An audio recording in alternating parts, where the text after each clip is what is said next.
शब बरात, तौबा और रहमत की रात। बिस्मिल्लाहिर्रहमानिर्रहीम। सारी तारीफ अल्लाह रब्बुल इज़्ज़त के लिए है, जो रहमान है, रहीम है, जो अपने बंदों के गुनाहों को देखकर भी उनसे मुंह नहीं मोड़ता, बल्कि उन्हें माफ करने के बहाने तलाश करता है।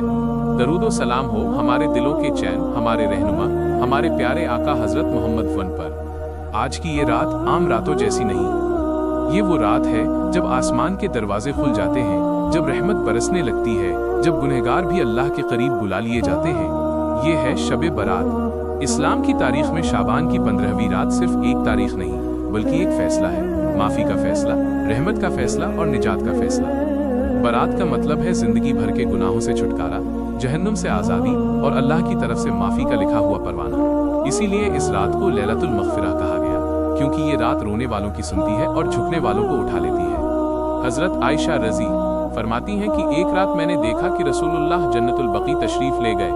अंधेरी रात थी, कब्रों की खामोशी थी और हुजूर अपनी उम्मत के लिए दुआओं में डूबे हुए थे। आप उनने फरमाया, आयशा, क्या तुम जानती हो आज कौन सी रात है? ये शाबान की 15वीं रात है। इस रात अल्लाह ताला आसमान दुनिया पर अपनी रहमत के साथ नुज़ूल फरमाता है और बनु क़लब की बकरियों के बालों से भी ज्यादा बंदों को माफ फरमा देता है। सोचो, इतनी माफी, इतनी रहमत सिर्फ एक रात में। इस रात अल्लाह ताला बंदों को पुकार कर फरमाता है कोई ऐसा जो सारी जिंदगी गुनाहों में डूबा रहा हो, मगर आज माफी चाहता हो कि मैं उसे माफ कर दूं? है कोई ऐसा जिसका रिस्क तंग हो गया हो, जिसकी जिंदगी मुश्किल बन चुकी हो, कि मैं उसकी मुश्किल आसान कर दूं? है कोई ऐसा जो दर्द में हो, बीमारी में हो, तन्हाई में हो, कि मैं उसे शिफा और सुकून अता कर दूं? लेकिन अफसोस, इस रहमत भरी रात में भी दो दिल ऐसे हैं जो खाली रह जाते हैं। एक वो दिल जो शिर्क से भरा हो और दूसरा वो दिल जो नफरत और बुग़्ज़, कपट से भरा हो। एक गुनाहगार की तौबा। एक वाकया। एक बस्ती में एक ऐसा आदमी रहता था जिसकी जिंदगी सिर्फ गुनाह थी, न सजदा, न दुआ, न अल्लाह का नाम, सिर्फ नफ्स की पूजा। जब उसने सुना कि कल रात शब बरात है, तो हंसकर बोला, तारांकन माफी मेरे लिए, अगर अल्लाह माफ करता होता तो मैं कब का मर चुका होता।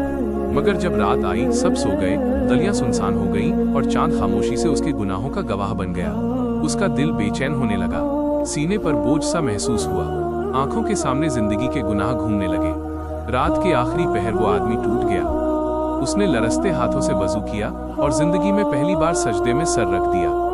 जमीन गीली होने लगी, क्योंकि उसकी आंखों से आंसू रुक ही नहीं रहे थे। वो बिलख कर कह रहा था, या अल्लाह, मैंने बहुत गलत किया, मैंने तेरी रहमत को भुला दिया, मैंने तेरी नाफरमानी को अपनी आदत बना ली। मगर आज, अगर आज भी तू मुझे अपने दर से लौटा देगा, तो मेरे पास जाने के लिए कोई दर नहीं बचेगा। या अल्लाह, मैं गुनाहों के पहाड़ लेकर आया हूँ, मगर मुझे खाली हाथ मत लौटाना, मुझे माफ कर दे।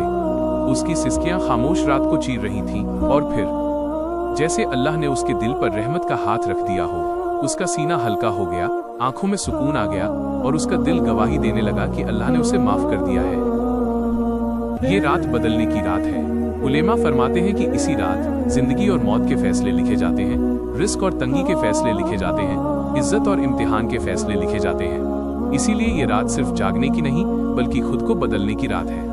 रसूलुल्लाह इस रात इतनी इबादत फरमाते कि पाँव मुबारक सूज जाते और अपनी उम्मत के लिए आंसू बहाते।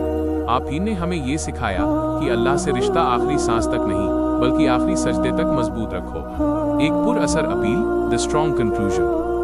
मेरे अजीज दोस्तों, आज रात अपने दिल के मील को धो डालो।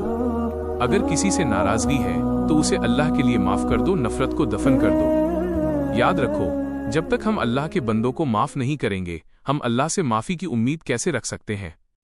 आज सजदे में गिरकर तड़प के कह दो, या अल्लाह, अगर आज की रात भी तेरी रहमत ने मुझे न ढापा तो मैं बर्बाद हो जाऊंगा। हो सकता है कि ये शब बरात हमारी जिंदगी की आखिरी शब बरात हो। अगले साल शायद हमारा नाम उन लोगों की लिस्ट में हो जो दुनिया छोड़ चुके होंगे।